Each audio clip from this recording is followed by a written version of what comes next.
You know what story we're all a sucker for? A tale of espionage.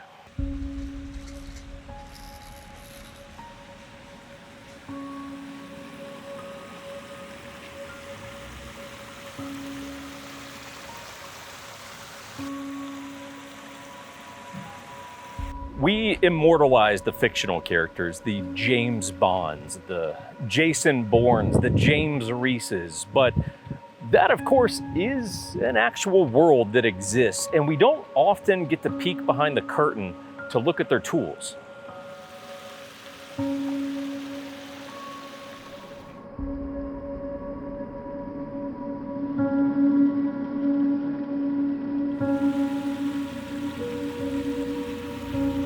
So when the real-life secret agent man needs some guns in 2025, who does he call? B&T.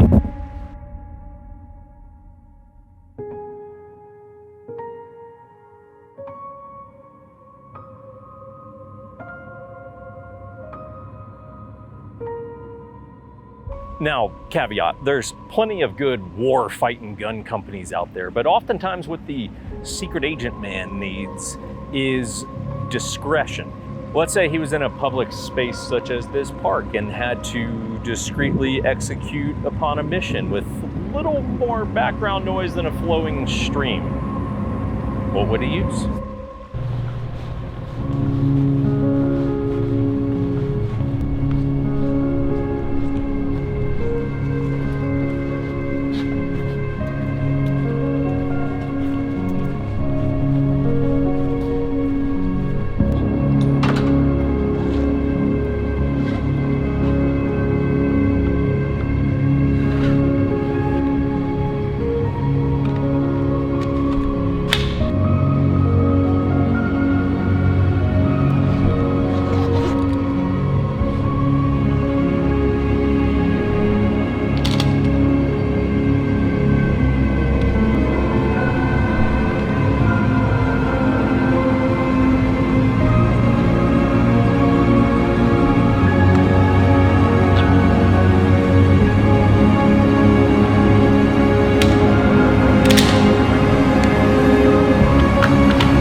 Everyone, welcome to the show. It is great to have you here. I have to admit, this is, in the grand scheme of 1911 Syndicate, probably one of the videos that has been in sort of pre-production the longest. This video has taken a year and a half for us to get to the finish line on it, because the B&T Hush Puppy was announced at SHOT Show 2024, and we're filming this currently in July of 2025. So these have been not easy to get. We're finally bringing it to you today. Hopefully you'll enjoy the show.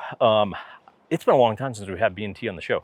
I like B&T. I'm not going to presume to or pretend to be without some inherent bias here. I like B&T as a company. I like their products. That said, I actually did pay for the gun today, the base gun. I did pay for and sent it to B&T and have them modded out. So I actually do have a little bit of the Irish Panthers bank account on the line on this gun. So hopefully it's good. I guess we'll see, right? If B&T can make a sweet Hush Puppy. But with that said, we should probably talk about suppressing things. Guys, a big thanks to the sponsor of today's video. That would be the good folks at Silencer Shop. They happen to have one of their kiosks, these TNT range here is a Silencer Shop dealer. So we'll kind of show you how this bad boy works, but why would you want to own a suppressor? Let's start with that. Oh, I don't know. It's more quiet. There's less flash, less recoil, a more approachable way to get new people into the shooting community, and just a lot more fun. So that's got to be pretty difficult to get, right? Not so much. It's actually never been a better time to get a suppressor. The lead times are as low as they've ever been. The last one that I put in for a buddy of mine through my personal FFL took 1 day to clear. That is not a guarantee. That's just a just a statement of fact. So how it works? You go to the Silencer Shop site. You can select what kind of suppressor you want. They've also got some guides and different things to help you select that. You create an account, you sign a couple forms, you can go to a little kiosk, right? You select a dealer, you go to a little kiosk like this, and you can plug in your stuff. Obviously, won't take you through a full demo here. Very simple. You do your fingerprints on this. Very, very simple system. Like for those of you that are like, I don't know, man, sounds kind of daunting. It's really not like this. It takes you through the entire process. It takes a few minutes. Good to go. They'll handle it from there, let you know when your tax stamp is clear. So January 1, you don't actually have to pay the $200 for tax stamps anymore. Silencer Shop has a couple of options. If you want to order a can now, go ahead, pay for it, do your tax stamp, and not wait till January 1, you can do that. But if you say, I'd like to save the $200, cool. You can go there, you can reserve a can, the serial number's attached to you, it's your can, wait till January 1st to put in the paperwork, we'll call it, and then you don't have to pay the $200, and they'll let you know when your can is ready to go. So go to the Silencer Shop site. They got a lot of great stuff there, make it very simple. We appreciate their support.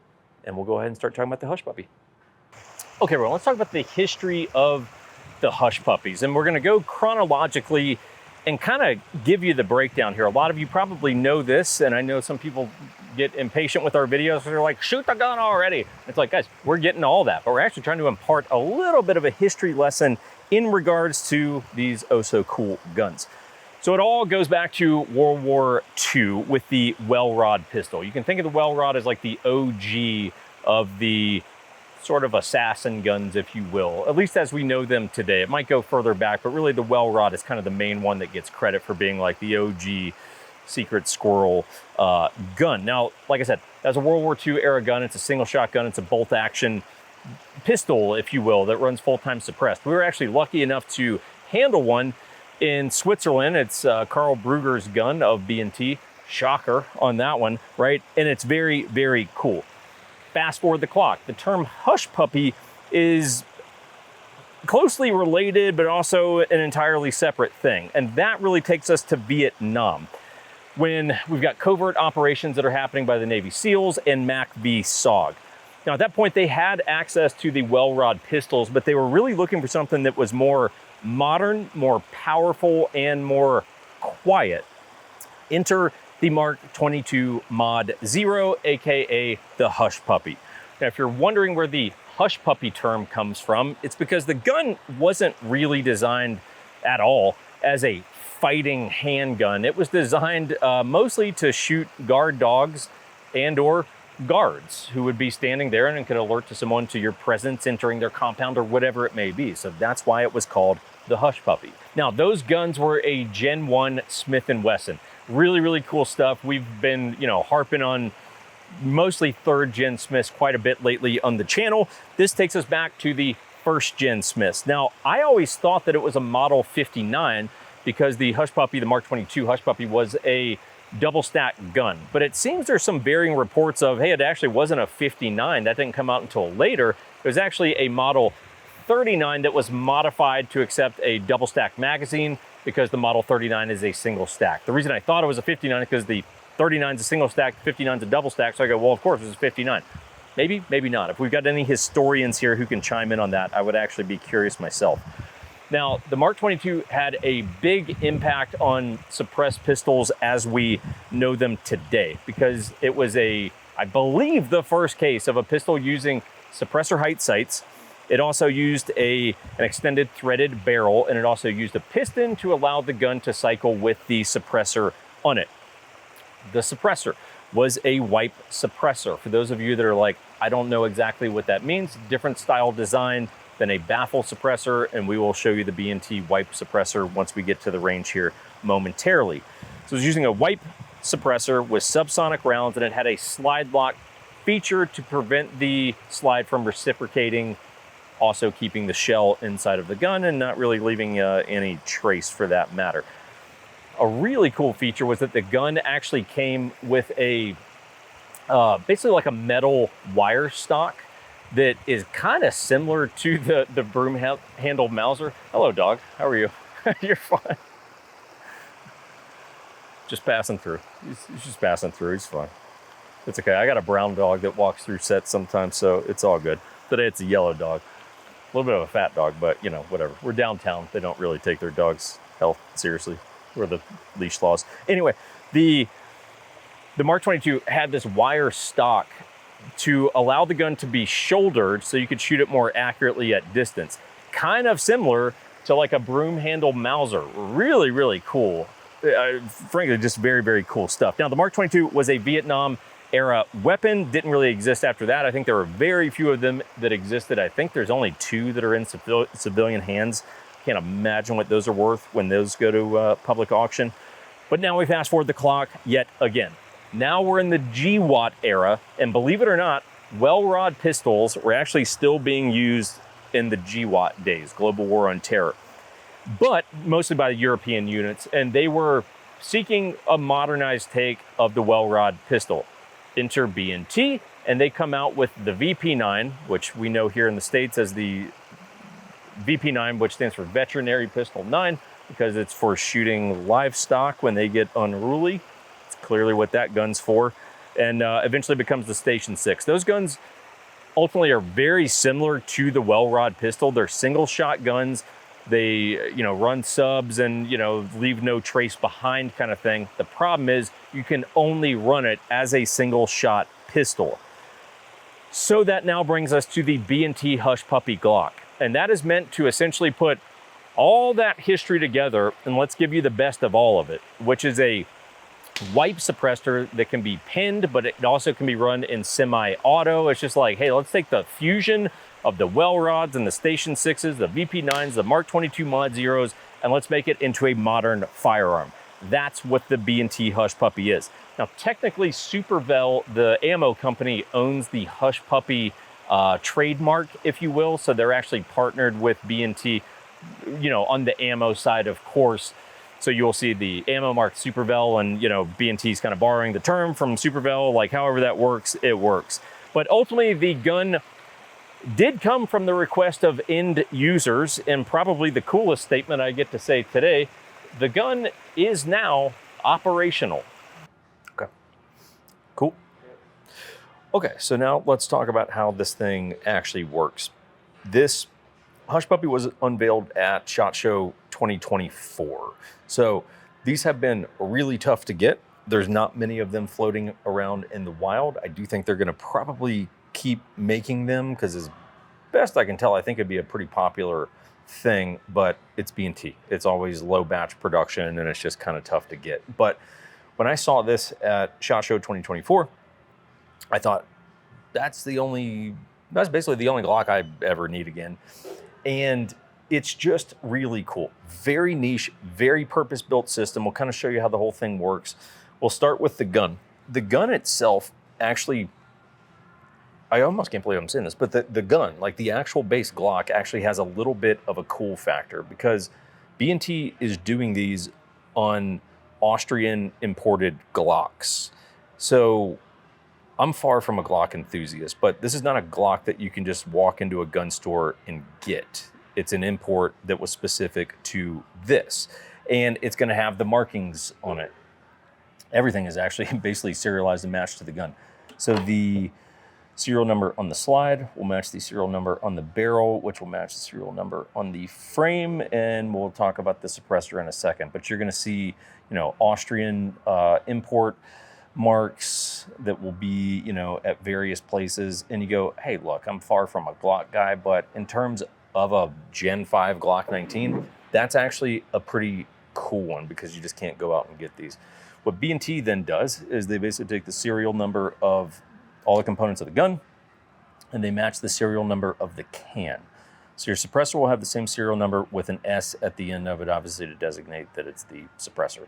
So that's pretty cool. Essentially, you are buying a kit that is all matching serial numbers. Talk about the optic. So B&T is direct milling these for an acro. This is not a plate system. This is a direct mill gun at this point.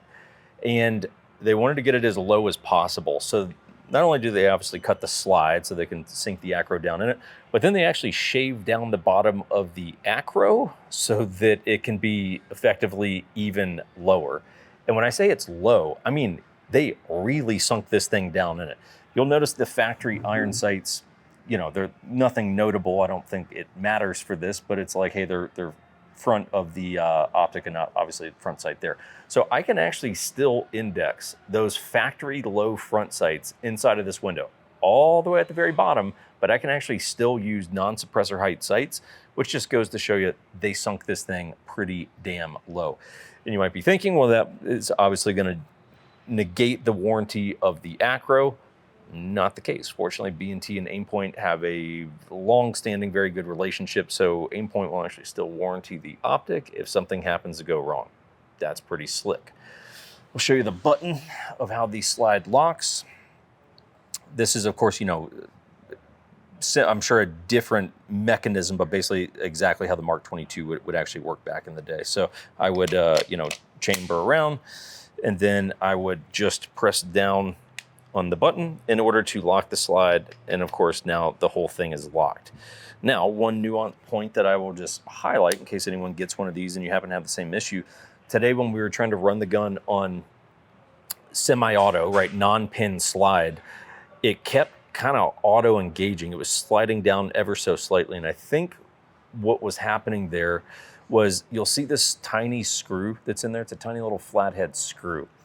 And once we got out of here, we had a real short window on the range before TNT Range. Shout out to TNT Range for letting us film here and being here early to let us in. We definitely appreciate that. If you're ever in Salt Lake, definitely come visit these guys. They got best range in Utah, in my opinion. But anyway, once we got out here, I put a little flathead screwdriver on that, and it was pretty loose. So I think what you need to pay attention to is, hey, if you ever start getting issues with this kind of auto engaging under recoil, just tighten that down a little bit.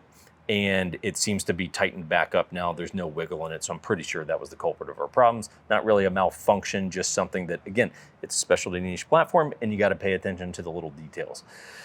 But of course, you're pinning that so that there's, you know, there's no reciprocating mass. There's also no shell hitting the ground in case you were someone that, you know, at a shooting match or something, you didn't want to leave shells behind you as a trail that you were there shooting the match. You would pin the slide at that point. So that's how that works. Now let's show you the suppressor. Okay, two different ways that you can run the suppressor. You can run it in the short mode, little pill bottle size configuration there, and we will, yes, everyone, in case you're wondering, are you going to show us what it sounds like? Yeah. We'll be on the range in a couple minutes and we'll really start getting into the weeds. But you can run it in the short mode, and then we'll show you how you can run it in the long mode. What you're going to need, and it will come with the kit, you're going to need this little tool. This is what you use to take off that front cap. So that will index in there. Now we'll take the suppressor apart, show you what it looks like. Okay, so in the short mode, here's what it looks like inside. Obviously, this will always thread to the back of the suppressor. This is just an extension that would go on top. I'll show you that in a sec. So at the back there, I don't think it's really a baffle. I think it's really just a blast chamber to alleviate some of that force from just blowing out your wipes immediately. If you run this on short mode, your wipes are going to blow out a lot faster. If you run it on long mode, in my experience, if you're running this in the full configuration, you can get to about 50 rounds and be completely hearing safe and be quite comfortable, actually. But short mode is going to blow out faster. So basically, you've got your little host Hush Puppy can, and then you have a wipe that goes into this little spacer, and then the other wipe goes into this spacer, this configuration. Guys, I know, like, I'm being strategic about how I show this because YouTube is an interesting place, and so I'm navigating it best I can. Basically, that would then drop in your can, and then you throw in the front cap. That's how the short mode works. That's what the bullet is passing through, is a little sandwich of a wipe and a spacer, and then another wipe. And we'll show you how to run it wet once we get to the range. And then if you want to run it in the long configuration, that's where, in my opinion, the system really comes alive and you start to have a party in terms of sound reduction. So basically you would just attach the extended tube, right? This would already be configured. You just slap it on, real easy. And then it's basically going through a wipe, a spacer, another wipe, spacer, wipe, spacer, wipe. So basically you're creating this little sandwich here. Two of the same thing are never touching, right? So it goes wipe that indexes in the spacer, goes to another wipe, indexes in that spacer, so on and so forth, and then obviously the front cap on the end of it. So on short mode, it goes through 2 wipes. On long mode, it's going through 6. Okay, so here's the pro and the con of that. Wipes are a regulated item, okay? It's considered a suppressor part. So you can't just go out and that readily get more wipes. In essence, and to my understanding, this rule is pretty fluid and seems to change fairly often, but here's how it works now. I don't know how many wipes the gun comes with. I think it just comes with the 6 that configure the full suppressor. So basically, if you shoot out those 6 wipes, now keep in mind, if you're only running it in short mode, I've actually got 3 sets of wipes, okay? Some would even say that could have been a strategic decision on B&T's part to be like, why don't you just run it in short mode, then you got 3 wipes. But let's just say that you're in it in its full configuration and you blow out all 6 wipes, which should last you about 50 rounds. What you gotta do is basically hit up B&T, who will then ship additional wipes, a replacement set of wipes, not like an infinite amount, not 50 wipes, but send a replacement set of wipes to an FFL, at which point the FFL will call you. They say, hey, sir, your wipes are in. You show up with your gun, your suppressor. You will take it apart, as we have done here, and you will say, here are my old wipes. The FFL will say, thank you very much. We will discard those for you. Here are your new wipes, sir. Let's go ahead and get those set up. You get them set up. Have a nice day. So you don't need to go through background checks and all that kind of stuff, but it is a suppressor part. So they do need to go to an FFL, and no, you don't just get to keep stacking sets of wipes. You don't get to just play that game every week. It's like, if you shoot them out every week, I guess in theory, but you can't keep your old ones. You're basically doing a trade-in for the new part. So it is a bit of a pain in the ass. Point being, you're really not doing a whole lot of recreational shooting of this. It's like maybe you do it once just to have fun and see what it's like, but then beyond that, it's like it's probably staying as like a gun you don't shoot very often with the wipes. Next, let's talk ammo. B&T basically has a partnership with Supervel for this, so Supervel is doing the Hush Puppy rounds, and no, I don't know exactly how you go about getting more of these. I would imagine it's not that hard to order this, but don't quote me on that. These are, of course, 147 subsonic rounds. This box is basically all shot out minus two rounds there. Doesn't look like anything fancy. Right, one thing with wipe suppressors, do not shoot hollow points. It's just bad for everyone. Basically, the round becomes basically useless from my understanding because you're clogging up the ability of the hollow point to expand with the material that the wipes are made out of. And it's just going to blow the wipes out. It's just going to just completely destroy everything. It's a lose-lose if you shoot hollow points. So shoot the proper ammo. Of course, you could run any other subsonic round or supersonic round if you want. Just make sure it's not hollow points, but this would be the advised route given it's a partnership and kind of how the thing's supposed to go. You can run the can wet or dry. We'll talk about that at the range, but this is the ultrasonic gel that I'm using when I run it wet. And the MSRP on these is around $2,800-ish, okay? It comes as a full kit, just so you guys understand. So it comes with the gun, the suppressor, right? Obviously both configurations of it. It's one serial number, of course, but 2 different ways that you can run it. It comes with the acro, comes with 2 boxes of ammo, comes with this little tool, and it comes with a set of wipes. And it comes in a nice case. I don't have the case here. We just, there wasn't one to get here in time for the video, but it does come with this really cool presentation case. It's like a hard case, Pelican kind of thing. So it comes with all of that. But you're all probably wondering how it sounds at this point. So let's take you to the range. Guys, we can take a pause from Glock World for a minute, right, which can only get so thrilling. It's pretty good today, but Glock World obviously has a limitation. We're going to talk about Checkmate magazines for just a second. Now, I'm going to run the new Checkmate UHC mag. That's, I'll just spoil it for you, ultra high capacity, which is, don't anyone at YouTube freak out there. It's just really good standard capacity, better standard capacity. But the magazine that just came out of this gun, you will notice... It's okay to put a cabin insurrection in a pocket, right? That's okay. You'll notice these are the exact same length. These are 126 millimeter tubes, right? That is the new magazine. Now you notice the one on the back of that cabinet mag there says 17 rounds. That's standard on that body length that you get 17 rounds.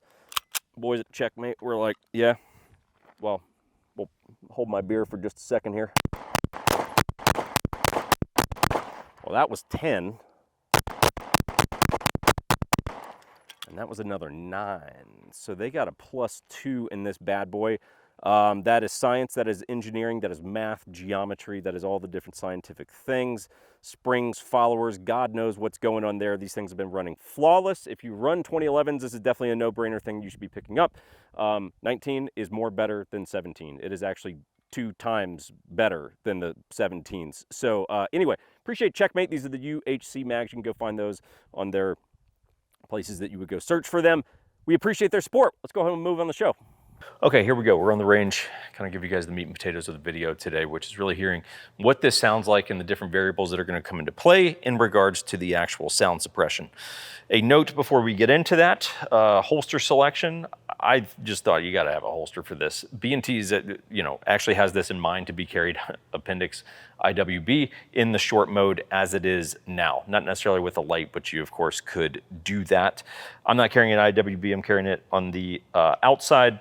And this is a rig from QVO that's basically an open top design so that you can still draw your gun. You can effectively do everything you could do with a normal holster, but you can still have a suppressor attached. Really cool system. I've got this on another gun, or for another gun, and it's really, really slick. I'm friends with QVO, so disclaimer on that, but it is a really sick holster, which is why I got it. Next, the variables for sound testing. One, you could run it with the short mode of the suppressor, which is how we're gonna start, or you could run it long configuration. Really up to you. Obviously, there's gonna be advantages, disadvantages of each as we shall go through. Next, you could run it pinned or unpinned. So let's say you were an end user who was issued this, you could obviously run it with the slide pinned, and you're just getting one round off. Essentially, you got a bolt gun at that point. That might be advantageous for your lines of work. It might not be. It really just kind of depends on the circumstance. You might run it unpinned, and at which point, obviously, you can run this just like a normal Glock at that point. So we will test pinned and unpinned. Ammo is going to play a important role. So you could run it subs or supers. I really can't think of any possible reason why you would ever shoot this with supersonic ammo. So we're not going to do that. We're going to completely skip that because it would make no sense. And the last factor is you could run the can either wet or dry. So when I say wet or dry, what I'm talking about, and we'll kind of show you how this works as we move on here in a sec. But this is ultrasonic gel. You can basically, this is really meant for if you're running in the short mode. In the short mode, if you're running it dry, it's not really gonna sound that great. It's gonna be a little poppier. So this is meant to, we'll do a demo here in a sec, basically tone down the noise if you're running it in the short mode. I was telling Crispy earlier, you know a gun's very niche when you have ultrasonic gel and you have Vaselines and all kinds of different things. You know you're dealing with a pretty niche platform at that point. So we will start with the gun in its proper configuration, which is meant to be in the short mode, run wet, with the pin slide and subsonic ammo. So now, Crispy, I'm gonna need you to come over here and basically just float with me. Okay, so we need to get the can set up to run. Now, disclaimer, I've already shot one round on this for opening shot of the montage, actually. So this already has one round in it. So what we're gonna do, in short mode, the gap in between, it goes wipe, spacer, wipe. That gap, that little center hole there, is what we're filling up with ultrasonic gel. I've already shot one round, so it's a ever so slightly blown out, so we're just gonna add a little bit more. Okay, so that's what you're doing. You're basically just filling up that hole with the gel, and then the wipe will basically come back in and sandwich all of that together. So keep in mind, we've only got 2 wipes here. So again, this is how this is actually meant to be run. Pin the slide. So now we're in short mode, being run wet. B&T Supervel Hush Puppy ammo with a pinned slide. Let's just confirm that. And we'll just take our shot from here. Okay, here we go. So, now we are inside, keep in mind. in a concrete room. It's not like there's carpets and things that would mask noise even further. And that's actually pretty impressive. It's not to say that there's no noise on that, but it's just to say if we were outside, there was some background noise, it'd probably sound pretty good. Inside, like I'm not rung right now, I'm okay. I don't necessarily want to do that all day. Like, you know, at some point it's just not worth, you know, even the small amount of damage that you could be doing to your hearing. But it's like, I'm good. I just shot a 9mm gun indoors with no ear pro and I'm completely fine right now. Okay, next sequence we're gonna do is one, unpin the slide. So the pinning of the slide, by the way, really not friendly to a lefty. It doesn't matter at the end of the day, but obviously we can't really, you can do this. Ironically, the angle, there's something about the angle of it is simply way more, like this pins and unpins way easier for a right-handed shooter. So we still have an empty casing that we're gonna get rid of. And now what we're gonna do, given that we still have some gel in there, we're still shooting it short mode, we're still shooting it with subs, still shooting it wet, but we're gonna have no pinned slide. Because there are scenarios where you go, well, I do wanna shoot this short mode wet, but what if I needed to take multiple shots in this USPSA stage, hypothetically? So I'm not gonna run this with no ears because I do know that the ejection pop is gonna be way more significant, but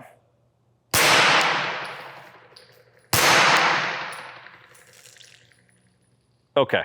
Even with ears, I can tell, we'll have to watch the footage back, but I can tell that, hey, that's certainly gonna be more substantial. Now, of course, we have live rounds in here. When I did this with no ears on outside, you'd actually be shocked how dramatic the difference is that ejection pop makes. So slide pinned and not pinned, dramatic difference, way more than you actually probably anticipate. So this is after, it would be 4 total rounds today on short mode, all being run wet. And you can see it's kind of interesting, the ultrasonic gel blows out of the front. And you know, one downside you're gonna run into with the short mode is you're simply not gonna have the longevity of the wipes versus in long mode. Long mode's gonna hold out, I think, a lot longer than short mode is. So what we're gonna do now, and then we start building up some carbon where everything starts sticking together. So if you wanted the cleanest thing in the world, this ain't it. It is a purpose-driven tool. So now what we're gonna do is I'm gonna try to get the gel out of there and we're gonna run it short mode dry.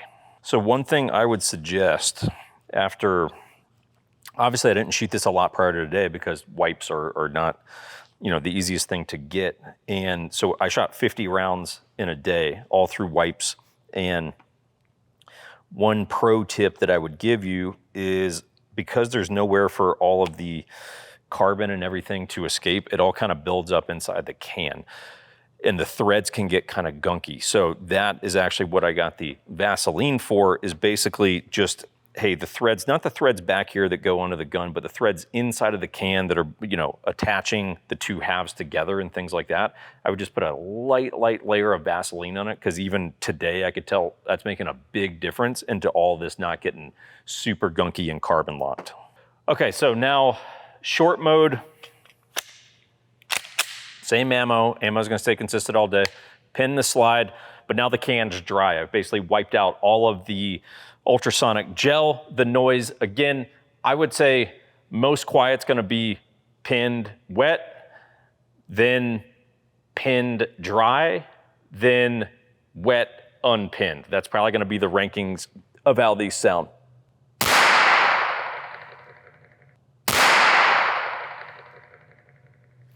Okay, so obviously I'm wearing ear pros on that. That's gonna be a little crackier than I'm looking to do. I can tell you this, I have done without ears outside. It's not gonna be fantastic. So really, even after the small demo here, if you're running this short mode, you should definitely run it wet. Running this dry or unpinned for, you know, whatever reason, like, not gonna be great. But if you're running this short mode, pinned, wet, you can get away with it, even inside no ear pro. Now, we're gonna shift over to what I think is probably the real star of the show, the long configuration. So given that I'm about to add the long configuration, which adds 4 more wipes, the 2 wipes in the K mode are certainly not blown out, but they are gonna be on the slightly deteriorated side. So I'm going to go ahead and replace those 2 wipes. So we've got a full fresh 6 wipes for max configuration. This is how the wipes come. They come in this little B&T parts and accessories bag. You'll see on the back side of it, there's your wipes. They come in packs of 4. I don't know how many you can get at one time. Don't quote me on that. I'm not the ATF and I'm not B&T, but they come in bags of 4 like that. Okay, so now we're in long mode and I'm just running it dry. There's really, in my opinion, not gonna be much point in running this wet. It's just gonna be more mess and I don't really think it's gonna be necessary. So this, in my opinion, is probably gonna be the Mac Daddy setup right here. Pin slide, dry, long can. Now we're talking. So that is, that's where it's at right there. So even Crispy took his ears off because he wants to hear it. So that's what a gun should sound like, everyone. That is very, very nice. Now I got a fun little thing I want to do. So come down range with me.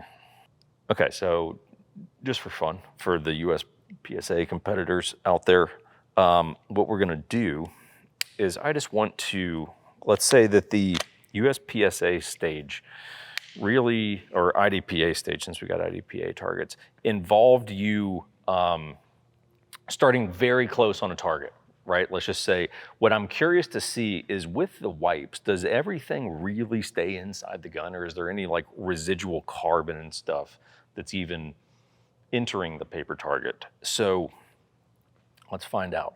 So I'm walking, the guy's like, shooter, make ready, and I'm like, yeah, and he's like, stand by, beep.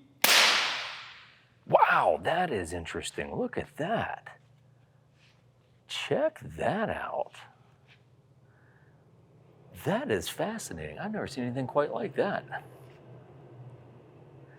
Wild. Well, let's do that again, just out of pure. And then it's more of a, the USPSA IDPA guys, like you're gonna walk past a target and you're just gonna check that out. Look at the pattern of it. That is so cool. So just out of curiosity. So yeah, it's just like this residual check. You know what I think it is? The rifling, huh? Well, hang on. I think it is. I think it's the bullet spinning, but if you look at it, I don't actually think it's carbon. Well, no, it is. It's coming off. I thought it was like literally it just blew the color off the paper, but if you scrape on it, a little bit will come off, but like that is actually really cool. Okay, so you couldn't completely run the IDPA stage like at point blank range without leaving some sign of an incident, but pretty discreet at the same time. Obviously no shells would hit the ground. That's pretty cool. Okay, and for the final one that would really make any sense to test, what if you were running this in the long configuration and you needed an unpinned slide because there's multiple paper targets that you have to address? I'm gonna throw ears on for this again because again, sound creeps up quite a bit from the ejection noise. It does make me, hang on, all right, I'm gonna just experiment ever so slightly and just, I'm gonna remove about half of that ear and let's just see, because that sounded pretty. I'm gonna roll the dice one time, guys, because it's still sounding pretty comfortable. Because what I'm curious about is, does this unpinned slide sound as good as pin slide in the short mode? Please don't blow up my ears. Okay, I'm good. Wow. Okay, so I'm so used to throwing on a thumb safety on a 1911 free holster. So you Glock people, you just put this shit back in a holster, huh? There's no, it's so weird. Why do you guys like shooting these things? Okay, so assessment from all of that. If you had to be if you wanted max suppression, of course, you're going long mode, pin slide. Pretty obvious. Like and when you go outside with it, I assure you, it's gangster quiet. Keep in mind, we are shooting in a concrete structure, which is as loud as it's gonna get. Outside sounds gangster. But you could shoot this indoors and certainly outdoors, long mode, unpinned slide, and like get after it like it's a real gun and be pretty damn quiet also. You go to short mode, obviously you're gonna give up some suppression. You could run it wet. It's gonna sound pretty good. I would actually say that this mode that we just ran, unpinned slide, long mode, probably still a little bit more quiet than even the short mode wet with a pin slide. That's just my assessment. I'd be curious to hear, I'm actually gonna be excited to listen to this footage back and go, all right, what does it sound like on camera? Which doesn't always translate, but it's just gonna be interesting to hear. So anyway, that's how the damn thing works. Okay, so let's talk about who the gun is for. Like, who might need a B&T Hush Puppy? Well, if you do wet work, you know, plumbers and, you know, someone that shows up to fix leaks, anything like that, like a wet work guy, could be a good pistol for him. A cleaner, like corporate office building crews that, you know, clean up office complexes and things like that. If you're a cleaner, could be useful. A fixer, you know, if you're a fixer, like you do home renovations, bathroom remodels, anything like that, it could be a useful gun to have. Pest extermination really comes in handy. Like, I mean, we see some of the rats and stuff here in downtown Salt Lake. They're big, right? So if you're doing pest extermination, could be useful. Obviously, you don't want to alarm the neighbors with all the noise, so I think it could be a useful tool. And finally, I mean, pretty obvious, but a hitman. Professional boxers, anyone that really uses their fist for a living, I think the Hush Puppy could be a pretty valuable tool on a day-to-day basis. So a couple of observations I've had about it just as I've gotten to shoot the bad boy. It's genuinely the only Glock that I've desired in years, and may straight up be the last Glock that I ever get, with the exception of, like, if I find a Gen 1 or something that someone's getting rid of or something, I go, it might be kind of cool just historically. But straight up, it's like the only Glock I actually care about. There's no Gucci Glock that remotely moves the needle for me. I would tell you, hey, lefties, be a little bit cautious of it. I'm not saying don't get it, I'm just saying, hey, the button that's on the left-hand side of the slide. So if you go to do a reload and your hand starts creeping up, when that slides back and the slide goes forward, that thing will just take chunks out of your hand. So for a lefty, when you rack the gun, when you do a slide lock reload, be very cognizant of where your hand is, because if it's riding high, you're gonna be bleeding. In classic B&T fashion, it is kind of the least practical gun that you could own, but it becomes the best pistol that you can own in very unique circumstances. Very niche until you need it. And then you're like, I have the actual best gun in the world now. But at the same time, what makes it cool and unique is the fact that you can just run it as a Glock. Like, you could buy a Hush Puppy and be like, cool, let's just throw the suppressor with the wipes, you know, in the safe, and I'm just gonna rock this as my Glock. Comes with a thread protector. It's like, just shoot it, just make it your Glock. Because now you got an Austrian import Glock, which is kind of cool. And the day you ever want to shoot it suppressed, then that's an option. It runs very dirty, so you have to understand that. After about 50 rounds, so I originally shot 50 rounds when I was just doing sort of my testing, because clearly it's not a gun you're gonna shoot that often to test. So I put about 50 rounds through it. The wipes were pretty well blown out at that point, and I just let the gun sit for a couple days. And when I went to take it apart, I was like, oh wow, this gets very dirty, and like, you're probably gonna have to take a punch to like punch out the wipes and the spacers and all that kind of stuff. It's all good, it's just the price of admission. But just understand, it's not a gun that you're really gonna shoot recreationally that often, because the wipes, yeah, just bottom line, it's just replacing the wipes is gonna be a little bit of a process. There are, that said, tales that exist of people figuring out how to make wipes, and I don't know how any of that works, but you know, I'm just saying there's tales of it, and some would say it's probably not even that hard to figure out. So all that to say, look, the B&T Hush Puppy is utterly cool. Like I said, when they announced us at SHOT Show 2024 and they were like, hey, get us a Glock and we'll handle doing the mods from there. I mean, I was probably the first person that sent them a Glock to do the Hush Puppy build. Ironically, now that they're doing it on the Austrian import Glocks, who knows where the Glock that's probably just getting, you know, used for something else at this point. But it's like, I was so excited. I was probably the first person that got them a Glock to do a Hush Puppy build on. So it's really cool. I'm excited that I own it. And yeah, maybe it's your thing, maybe it's not, it's niche, but if it's piquing your interest, it's probably worth the hype and maybe look into it. So anyway, hope you guys enjoyed the show today. We're gonna get out of here. We're gonna go shoot some other things, but we appreciate it. We'll see you next week.